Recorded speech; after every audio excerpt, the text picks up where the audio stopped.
Good morning, dear parents, friends, and all the lovely children.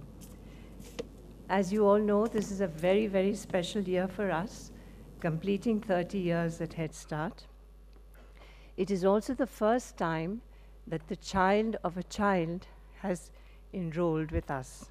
So we are into the second generation of students.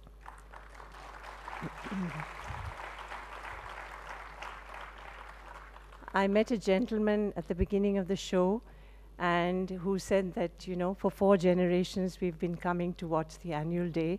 It's such a nice feeling. On July 4th this year, all our children said happy birthday to me for the school. 30 is a big number for a small child.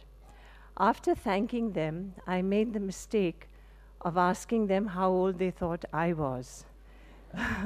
So they thought for a while and said, "Auntie, you must be at least 100 or maybe 150. And then one little boy came to me and said, "You're really lucky." So I said, "Oh, why is that?" "Auntie, you're lucky because you have real silver hair."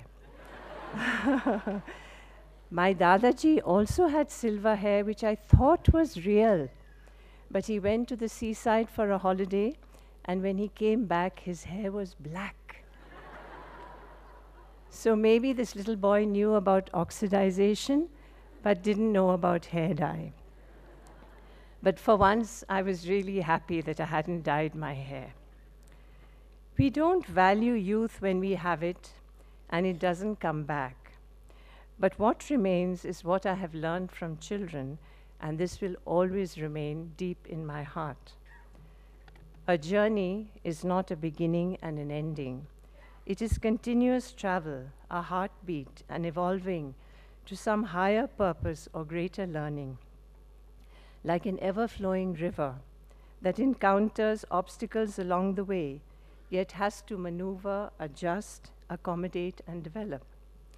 Looking back at Head Start's journey, it has been just like that. The obstacles have been many, but they have made us stronger. 3 factors have held us in good stead. Our humble beginnings in a little garage with a very meager budget have made us stronger and taught us humility. The innocence of childhood has been a strong backbone in a very devious world. And what was really powerful was the dream and, of course, the force of children. They bring about freshness and acceptance of things the way they are not judgmental. Stephen Covey had said, "A mission is not a destination, but a reason to journey." The Head Start mission and reason to journey have definitely been children. The child, every child, that we have been privileged to know and love has led us from the time we made a beginning 30 years ago. I have spent the better part of my life learning and working with children. I realize I have learned far, far more from children than they have learned from me.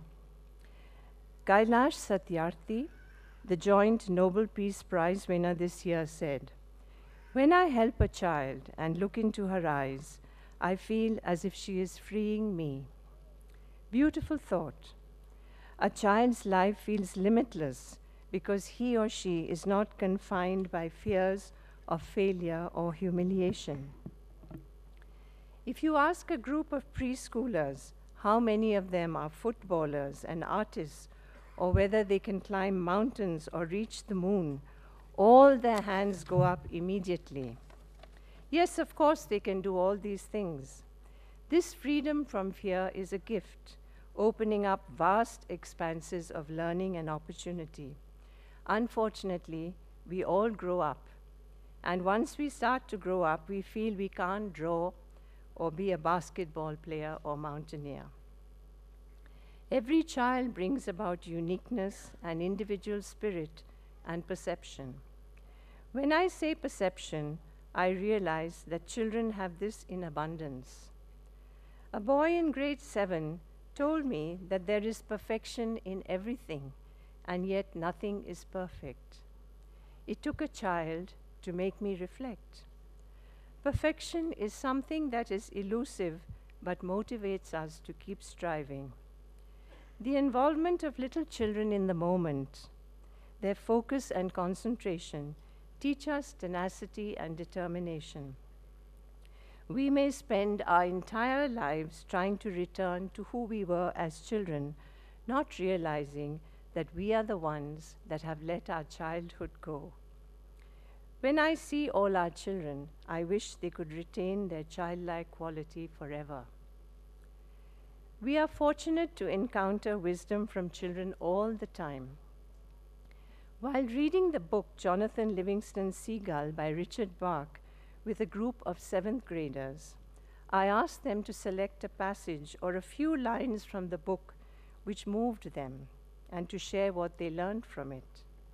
One boy chose the part that describes the young Fletcher Lynn seagull pulling out of a dive from 7,000 feet, and while trying to avoid another gull in his path, crashes straight into a solid wall of granite. He is shocked and stunned. Instead of scolding the young gull, the wise Jonathan says, "We don't tackle flying through rock till a little later in the program." The boy in my class wrote, "I like this part because usually if a student crashes, the teacher gets all hyper and paranoid. But Jonathan Seagull kept his cool and remained calm for this type of a situation." The realization came to me that as teachers and parents, we often lose our cool, and the child is actually saying, "Stay calm and understand." That really helps me when I crash.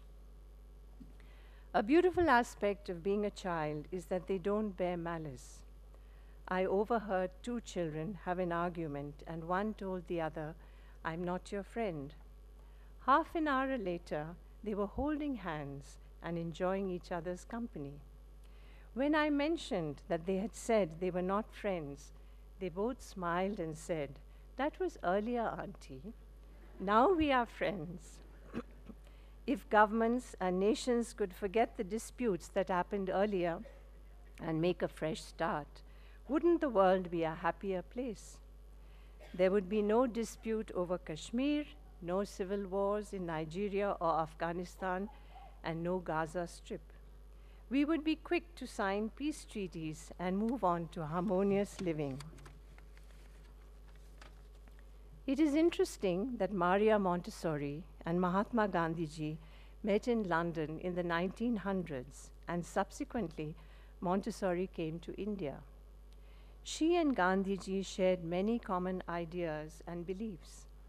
In a letter to Montessori in 1943, Gandhiji wrote, "You have truly remarked that if we are to reach real peace in the world, and if we are to carry on a real war against war, we should have to begin with children. And if they will grow up in their natural innocence, we won't have to struggle.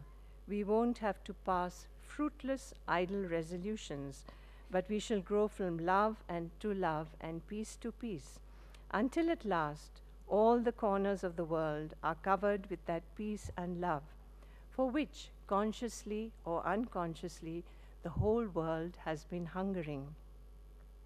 Maria Montessori shared, "Today, those things that occupy us in the field of education are the interest of humanity at large and of civilization. Before such great forces, we can recognize only one country, the entire world."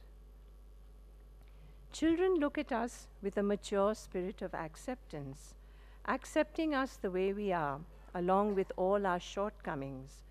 Perhaps we need to accept children the way they are, with their own abilities and thoughts, views and challenges. They figure out strategies, and though they make mistakes, they keep trying. A few weeks ago, I saw a 15-year-old sitting on the steps outside our high school block. I told him he seemed to be in a very reflective mood. "Yes," he said, "I was wondering how you can learn about life without making mistakes." Mistakes teach us valuable lessons. I held my breath. Once again, a child was teaching me. Working with children is indeed a privilege. A great deal of importance is laid on higher education, which of course is very important. But we forget that the early years are the foundation years on which the future is built. We must credit Maria Montessori and other thinkers for enlightening us on the importance of childhood. Montessori traveled to many parts of the world and spread her message everywhere. An interesting story about her was when she was in Spain. In 1936, while living in Barcelona, Montessori was approached by the Spanish Minister of Education, a former pupil of hers, to give a series of radio talks aimed at mothers and fathers. Her student believed that it is the mothers and fathers who must be illuminated as to the greatness of their little ones. The talks had a profound effect on many people. Later, Maria's son, Mario Montessori, elaborated on his mother's growing popularity in Spain, saying she gave a second series of talks on the social question of the child, which awoke great interest. He says, the figure of the child, constructor of man, began to loom in all its majesty in the minds and hearts of the Catalan people. Not long after her talks, the Spanish Civil War began. Clashes between forces led to much destruction and death. Churches were burned, homes looted, and people disappeared.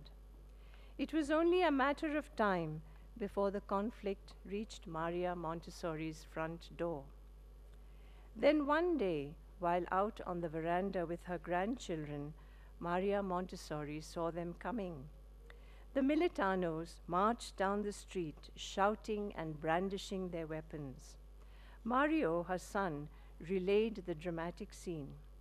They came straight to her door, but they did not ring. They stopped in front of the wall, and one of them began to paint something over it with a black dripping brush. Soon it was finished. They all looked up, saw her in the window, raised their hand in salute, and marched away. The children all ran down to see. Written on the wall in large black letters was the caption, "Respect this house. It is occupied by a friend of the children." So even in times of war, some realize that those who work with children are indeed friends. I take this opportunity to thank and acknowledge the tremendous contribution of all our Head Start teachers, right from the early years to pre-primary and to middle and high school, the entire administrative team and helping staff. They work tirelessly day in and day out, and for them, the greatest reward is being able to reach out to children. Theirs is definitely a work of love. Any organization is only as good as its team, and I think Head Start is blessed with an amazing one.